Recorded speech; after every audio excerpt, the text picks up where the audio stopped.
조선 후기 실학사상의 토대 위에 세워진 수원화성.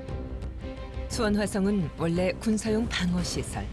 하지만 아름다움까지 고려해 설계된 조선 성곽 건축의 최고 걸작이다. 당대 최첨단 과학기술과 건축예술, 경제성까지 고려해 조성된 조선의 복합 신도시 수원화성을 탐방해본다.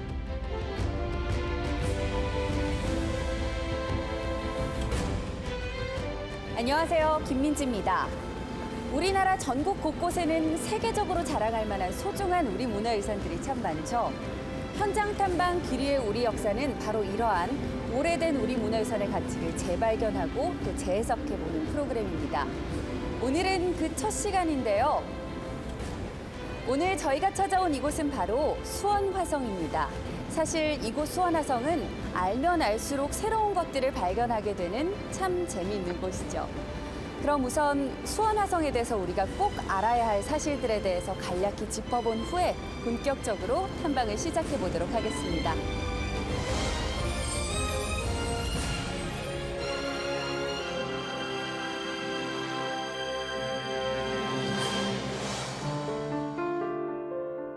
수원화성은 후대에 많은 질문을 던지고 있다. 정조는 왜 수원화성을 건설했을까? 왜 많은 도시 중에서 하필 수원에 신도시를 건설했을까? 왜 많은 학자 중 정약용에게 설계를 맡겼을까? 그중 가장 미스테리한 부분, 어떻게 이 넓은 성곽을 단 2년 9개월 만에 완공했는가 하는 것이다. 수원화성 축조는 정조의 남다른 효심에서 비롯되었다. 당파 싸움의 희생양으로 비참하게 돌아가신 아버지 사도세자. 11살 어린 나이에 속절없이 지켜봐야 했던 아버지의 죽음. 정조는 당시 경기도 양주에 있던 사도세자의 무덤을 명당으로 꼽히던 화성으로 옮겼다. 그렇게라도 아버지의 넋을 달래고 싶었다. 이후 정조는 능행을 위해 자주 화성을 찾는다. 아버지를 가까운 거리에서 자주 만나고 싶었던 아들의 마음. 이는 당시 사회적 필요성과 함께 수원화성 축조라는 화려한 결실을 낳는다. 이 무렵 조선 사회를 오랫동안 지배해왔던 유학의 공허한 관념성을 비판하며 새로운 사상이 등장한다. 실학이다. 실학사상은 조선 후기 사회에 개혁의 물결을 타고 퍼진다. 당시 젊은 지식인들은 외래 문물을 적극 수용해 상공업과 기술과학 문명 발전에 힘쓴다.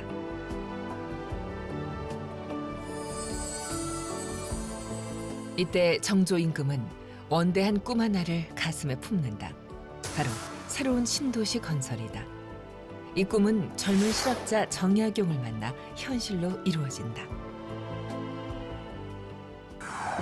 임금의 명을 받은 정약용은 당시로서는 획기적인 첨단 건설 장비를 고안해낸다.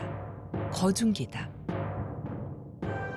그 덕분에 성벽 길이만 5.7km에 달하는 거대한 성곽이 단 2년 9개월 만에 완공되었다. 그야말로 파격적인 공기 단축이다. 수원화성에서 18세기 실학사상이 그 화려한 꽃을 피운 것이다. 네, 그동안 이 수원화성에 대해서는 정말 많은 연구와 조사가 있었습니다. 그런데 오늘 저희가 전문가 한 분을 모셨는데요. 과연 이분께서는 어떤 새로운 관점으로 새로운 해석을 이야기해 주실지 기대가 됩니다. 건축가 김대균님 모셨습니다. 선생님 안녕하세요.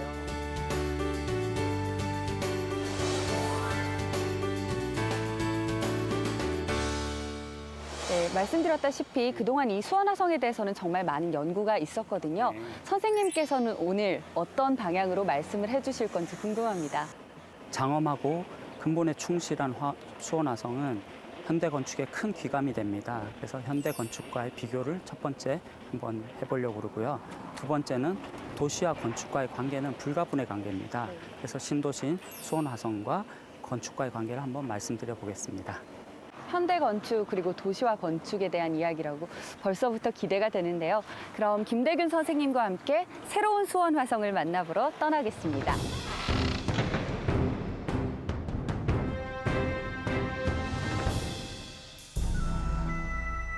조선시대 성곽은 평상시 읍성에서 살다가 전쟁과 같은 유사시에 산성으로 피신하는 이원체제. 이는 많은 문제점을 노출했다. 17세기 중반 반개 유형원은 기존의 산성 의존에서 벗어나 읍성을 강화해야 한다는 주장을 펼친다. 이는 18세기 들어 수원 화성에서 비로소 현실화된다. 조선시대 방위의 중심 개념은 단연 풍수지리. 풍수지리에 따르면 마을은 산에 둘러싸이고 관청 등은 남향이 원칙. 하지만 수원 화성은 이 규범에 과감히 도전했다. 도시의 전체적인 배치 방향이 팔달산을 서쪽으로 두른 동향이다. 그래서 관청과 직각으로 형성되는 간선도로는 자연히 남북 방향으로 놓이게 되었다. 서울에서 이어지는 도로를 굴곡 없이 삼남으로 곧바로 연결하기 위해서다. 규범은 또 다른 면에서 깨졌다.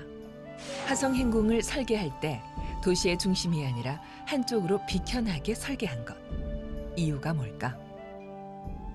네, 선생님, 이 수원화성은 배치 면에서도 기존의 방식과는 조금 다르다고 하던데요? 네.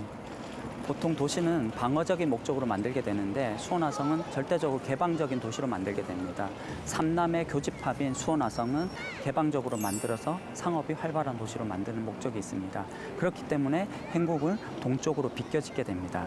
남북을 개방한 형식의 개방형 도시를 가지고 있습니다. 중심에서 비켜난 궁궐. 그 대신 백성들을 위한 수로와 상점들은 도시 한가운데에 배치했다. 백성의 삶의 질을 높이고 서민 경제를 활성화하기 위해서다.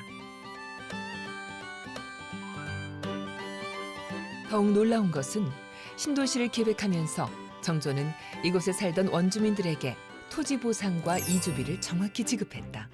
뿐만 아니라 사후 관리까지 했다는 사실. 군사적 목적뿐만 아니라 하나의 생활 터전으로 만든 거군요. 그렇습니다. 그리고 이 도시가 신도시이기 때문에 보상 문제가 있었습니다. 근데 보상이 나흘 만에 이루어졌습니다. 보통은 뭐 1년, 2년, 3년 굉장히 큰 문제가 있지 않습니까? 나흘 만에 보상이 이루어지고 나서 그 보상 후에도 별시라는 시험 제도를 통해서 계속 지원책을 만들어내고 경로 잔치를 한다든지 마을 주민들을 계속 다독이는 그런 일들을 정조해왔습니다. 네, 정말 과연 오늘날 신도시에 귀감이 될 만하네요. 네.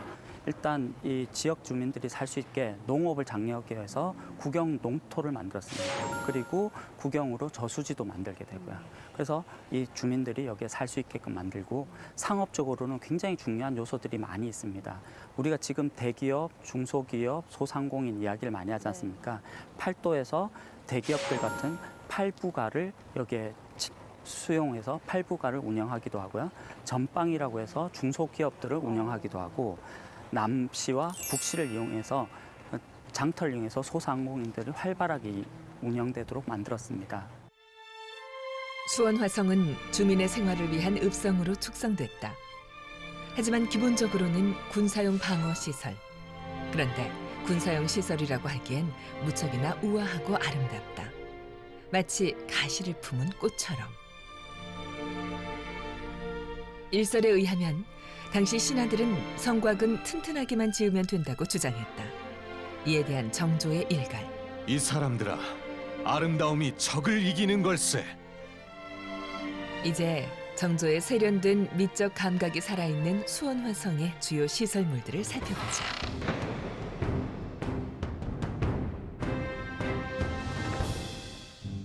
수원 화성을 이루는 시설물 가운데 백미 중의 백미는 성곽 북쪽 용연 부근에 있다. 처마 곡선이 버선코처럼 유연하게 휘어있는 화홍문. 활짝 펼쳐진 부채살처럼 사방으로 지붕선이 뻗어있는 방화수류정. 화성의 무지개란 뜻의 화홍문은 강물이 굽이쳐 들어오는 곳에 7개의 수문을 냈으며 그 위로는 다리를 놓고 누각을 세웠다. 재미있는 것은 수문 아래 돌의 형태를 다양하게 만든 것. 물이 튀는 모양이 다르게 보이도록 하기 위해서다.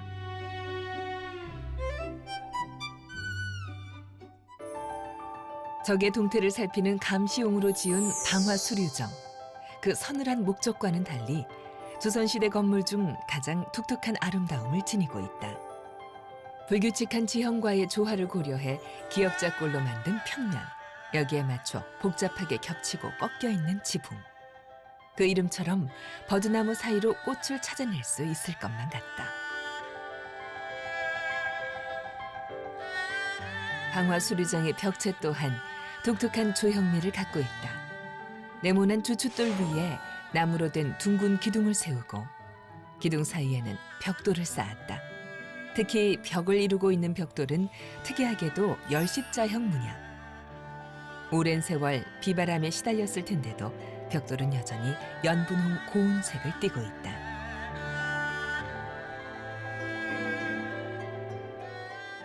그런데 선생님, 이 벽 전돌 하나하나에도 깊은 의미가 담겨 있다고 하던데요. 네.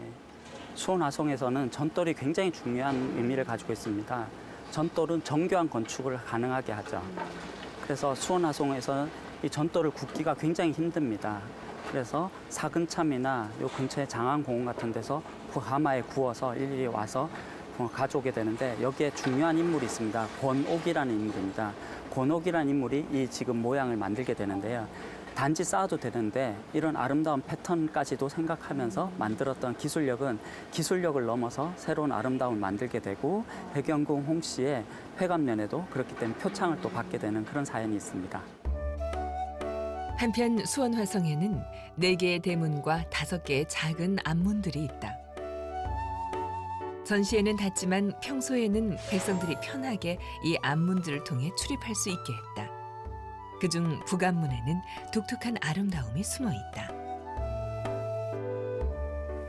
네. 아름답죠? 네, 그러네요. 선생님, 여기 보니까요, 이 문은 다른 성문하고 다르게 좀 작은 것 같은데요? 수원 화성에는 4대문이 있고 5앞문이 있습니다. 앞문이요. 예, 앞문은 일반인들이 편하게 다니도록 만든 것이고, 전시에는 이걸 문을 닫게 됩니다. 그렇다면 건축가인 선생님께서 보시기에 이 앞문 그리고 이 수원 화성에 담긴 건축학적 미학, 이런 것들은 어떤 것이 있을까요? 예, 이 북앞문은 특이하게 전돌로만 지어졌습니다. 근데 보시면 상부의 여장은 줄눈이 가로 세로로 이렇게 보이죠. 네. 그런데 이 줄눈은 세로가 없습니다. 가로 줄눈만 있습니다. 그러네요. 앞문은 드러나면 안 되기 때문에 안으로 깊이 들어가 있는데, 이 깊이감을 주기 위해서 가로 줄눈을 이렇게 준 것이죠. 수원 화성이 이처럼 아름답고 세련되게 축성될 수 있었던 이유는 바로 벽돌. 모두 7가지 모양의 벽돌들을 사용해 날렵하게 혹은 유연하게 세련된 형태로 표현할 수 있었다. 벽돌이 만들어낸 아름다움의 결정체다. 그렇게 다양한 형태의 벽돌 사용과 함께 조선시대 건축사의 새 문이 열렸다. 공심도는 조선시대 성곽에서는 유일하게 화성에만 있는 독특한 구조물. 속이 빈 돈대라는 뜻의 공심도는 높은 망루를 짓고 건물 안에 3층 구조를 두었다. 그 위에 군사들이 몸을 감추고 머무는 별도의 집까지 갖추고 있다.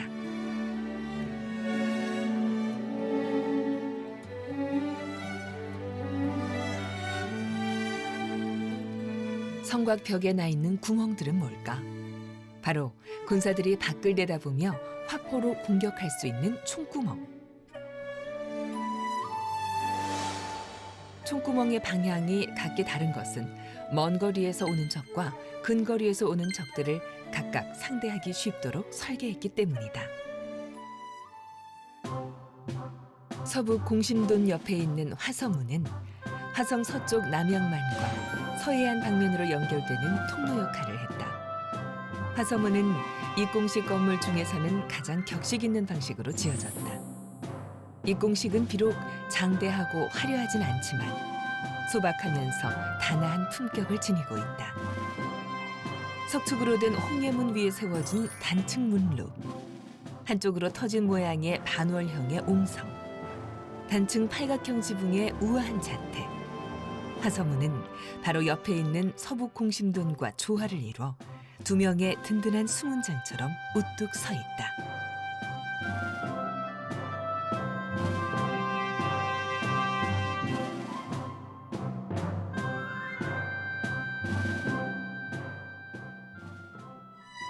수원 화성의 또 다른 아름다움의 완성체, 용연. 이곳이야말로 정조의 미적 감각과 정약용의 실학 사상이 만나 연꽃을 피워낸 곳이다.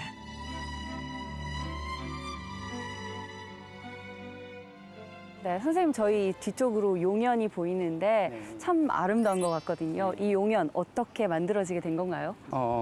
정조는 항상 아름다움과 실용적인 둘 다를 취하고 있습니다.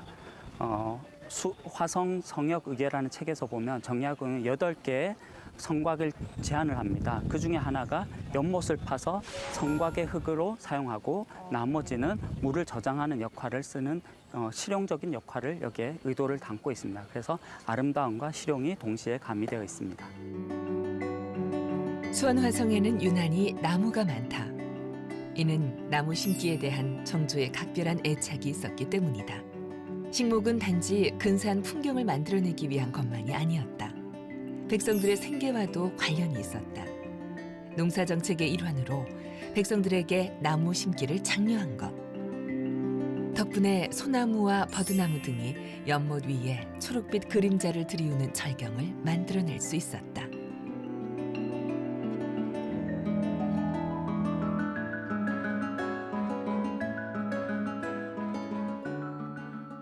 정조는 당시 많은 전문가들을 두고 굳이 정약용을 이 거대한 공사 프로젝트에 참여시켰습니다. 왜 그랬을까요? 이제 또 다른 전문가 한 분을 모시고 그 이유를 들어보면서 이 수원 화성에 담긴 정조가 추구하는 가치와 비전에 대해서 알아보도록 하겠습니다. 저희가 오늘 두 번째로 모실 전문가분은요, 바로 문화재 청장님이십니다. 청장님 안녕하세요. 네, 반갑습니다.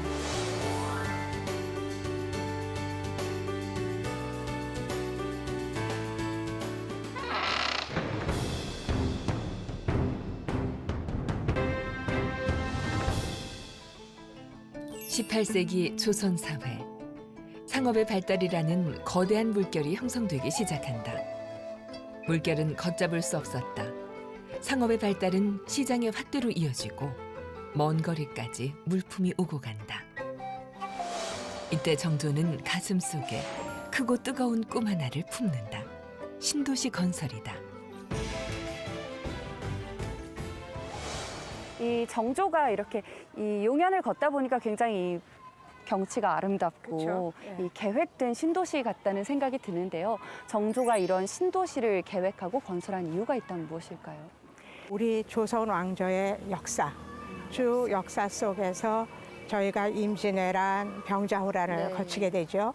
그러면서 굉장히 그 사회 전체가 경제적으로 어려워지고 이 폐쇄 국가로서 어떤 활력을 잃어가는 그런 때였기 때문에 이분이 다시 중국과의 교역을 시작하면서 안 되겠다. 모든 문호를 열어야 되겠다는 생각을 하게 된다는 거죠. 문을 열고 다른 나라들을 보니 상업이 중요하더라라는 새로운 진실을 알게 됐고 국가 경영을 위해서 이 상업 중심의 거점을 마련해야 되겠다라는 의지를 확고히 한 데서 시작했다고 생각합니다. 상업적인 중요한 역할을 하기 위한 전략적인 요충지였다는 말씀이신 것 같은데요. 네. 선생님께서는 어떻게 생각하시나요? 또 중요한 것들은 이게 상업적 도시뿐만 아니라 개방형 도시, 세계로 열려 있는 도시다. 이게 단지 한양의 중심이 아니라 왜 여기에 거점을 만들었느냐. 효유 도시이기도 하지만 그거는 명분의 가장 큰 명분이었습니다. 더 큰 실리적 이유는 삼남, 경상도, 전라도, 충청도가 모이는 삼남의 거점이었고 이걸 통해서만이 한양을 갈 수 있었고 청장님 말씀하신 것과 같이 중국과의 교류, 그래서 해로와 육로의 가장 교통의 중심이었기 때문에 그렇기 때문에 군사적, 상업적 가장 거점의 도시. 그래서 이 정조가 50만 이상의 도시를 만들려고 했던 이유가 여기에 있고 그것도 3년 안에 2년 9개월 안에 이 도시를 만듭니다. 50만 호 이상을 2년 9개월 만에 만든다는 건 지금에도 굉장히 어려운 일입니다. 네. 하지만 정조가 수원 화성을 건설하게 된 근본적인 토대는 따로 있었다.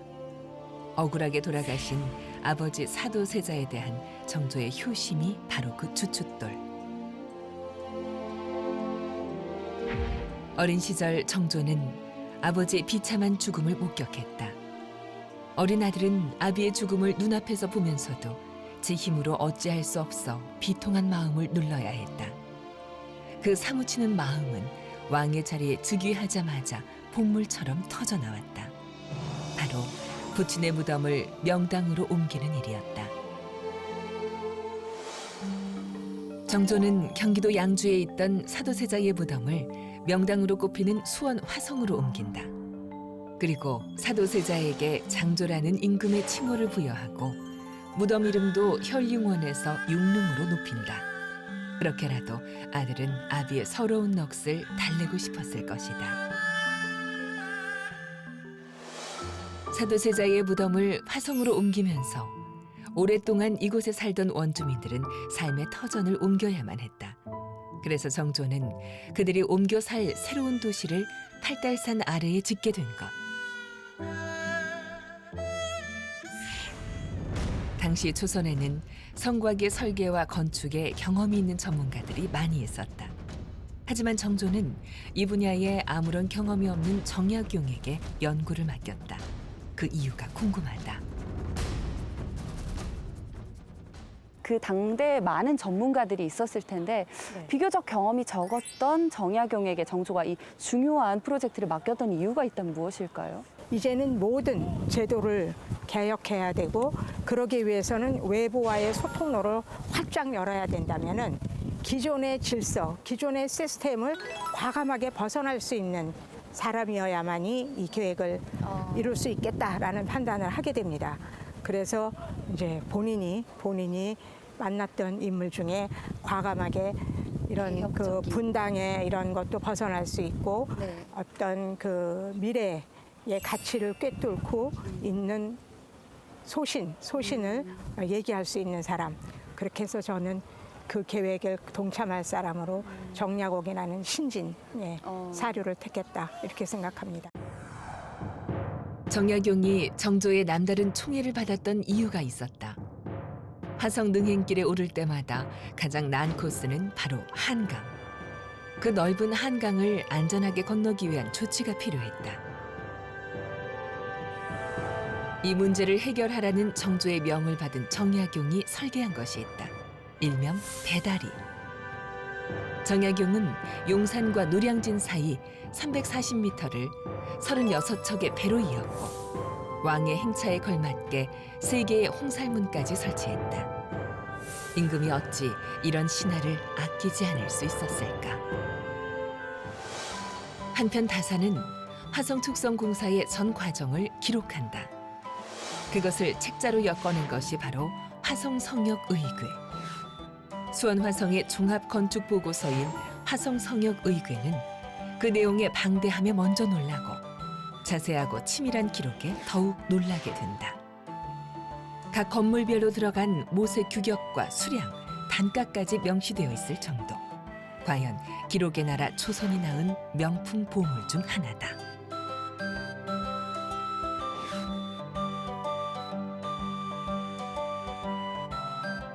당시 공사 현장에서 쓰였던 여러 장비들 중 가장 돋보이는 것은 단연 거중기.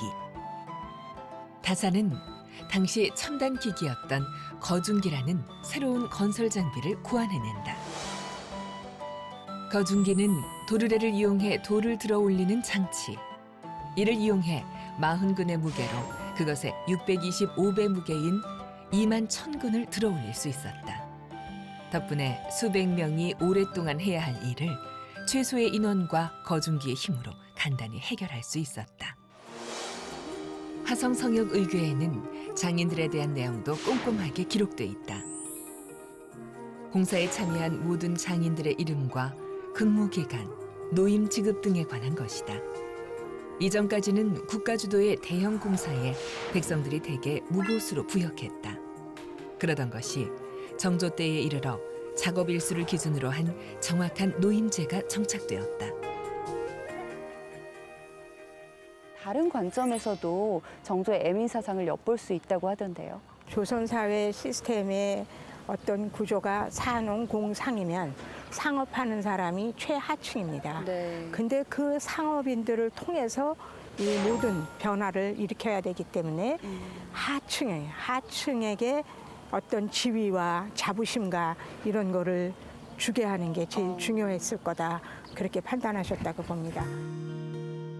백성을 유난히 아끼고 사랑했던 정조의 자애로운 마음은 여기에 그치지 않는다. 임금이 행차할 때 평민들까지 땅에 엎드리지 않고 고개를 들어 임금을 바라보게 하는 배려를 했다.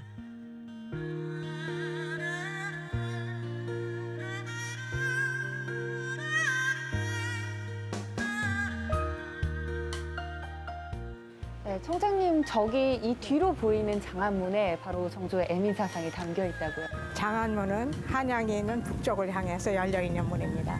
그러니까 들어오는 길에 읍소하고 있는 백성들이 고개를 들도록 한 그런 현장이기도 하고요. 또 이 원래 장안문의 위치는 더 안쪽이었죠. 근데 그 안에 살고 있는 백성들이 또다시 이주하는 것을 막기 위해서 편의를 도모하기 위해서 장안문을 지금의 위치로 멀리 뺀 그런 현장입니다. 그러니까 이 수원화성에는 정말 정조가 백성을 사랑하는 마음이 고스란히 담겨 있다고 봐도 되겠네요. 근데 단지 애민사상뿐만 아니라 신도시에서 가장 중요한 것이 기존 주민들의 정착입니다. 정착을 잘 하기 위해서는 그런 정책들이 필요했던 거죠. 네, 오늘 이렇게 두 분 말씀을 듣고 보니까 정말 이 수원 화성이 시대를 앞서 나간 미래형 복합도시였다는 점을 다시 한번 느끼게 됐는데요. 그중에서도 이렇게 오늘날의 신도시 건설에도 귀감을 줄 만큼 정말 정조의 애민사상이 가득 담겨 있는 이곳이 참 무척 인상 깊었습니다. 두 분 오늘 여기 이렇게 먼 곳까지 와주시고 또 좋은 말씀 해주셔서 정말로 감사드립니다. 감사합니다. 감사합니다. 이곳에서 우리는 수원화성의 새로운 가치를 발견할 수 있었습니다. 다음 시간엔 또 어떤 우리의 문화유산에서 새로운 가치들을 발견하게 될까요? 벌써부터 기대가 되는데요. 다음 시간에 뵙겠습니다. 기존의 전통 특성 기술을 대신한 새로운 설계와 배치, 아름다운 외형 안에 갖춰놓은 단단한 방어 능력, 인간을 아끼고 배려하는 마음으로 이루어졌던 정확하고 공정한 보상. 수원화성은 처음부터 끝까지 파격이고 혁신이었다. 18세기 조선의 르네상스가 이뤄낸 기적이었다. 그러나 무엇보다 우리의 마음을 사로잡는 수원화성의 진정한 가치는 따로 있다. 백성을 지극히 아꼈던 한 군주의 마음, 그리고 군주이기 전에 돌아가신 아버지에 대한 아들의 애달픈 효심이 바로 그것이다.